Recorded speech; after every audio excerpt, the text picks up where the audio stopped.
Kamusta mga kahabi? Day 55 na ng pinakaunang first clutch natin ngayong araw. Bali kahapon ay 54 days at meron ng isang lumabas na corn snake hatchling mula dun sa kanyang itlog.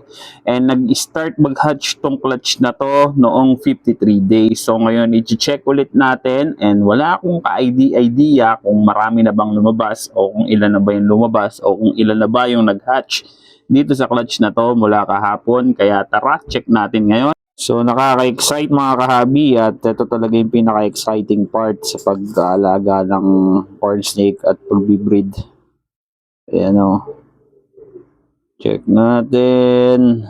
Ano na nangyari? Ayun! Ang dami nang nakalabas mga kahabi. Ayun o. At meron pang... Bakit may ganitong kulay o? Ano to? Amel?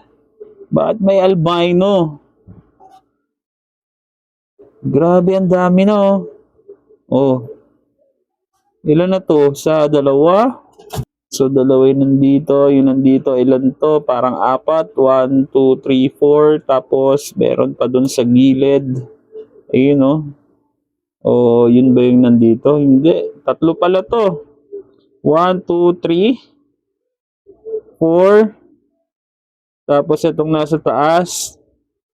5, 6, 7, 8. 8 na yung nakalabas mga kahabi. At merong albino. Albino ba to? Mamaya double check natin. So nakakagulat lang din kasi hindi ko alam na may genetics na het albino yung mga breeder na ginamit natin. Pero ayan o, merong albino. So mahiwaga talaga ang breeding. At meron pang isa o. Hindi lang siya isa. Meron pang isa dito, dalawa.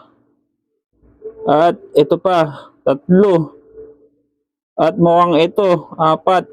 Mukhang may 4 na albino mga kahabi. Grabe naman yon. Grabe.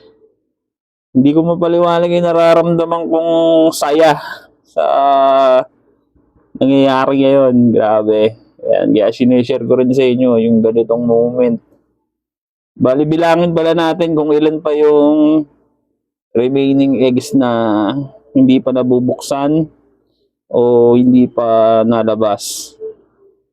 So lahat ay nakabukas na mga kahabi. Lahat nakabukas na pero yung iba hindi pa nalabas.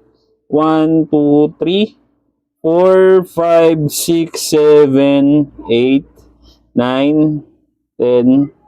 So nasa 10 piraso pa yung hindi nakakalabas mga kahabi. Ayan na sila ngayon. Grabe no. So mamaya kukunin natin yan. Yun lang muna.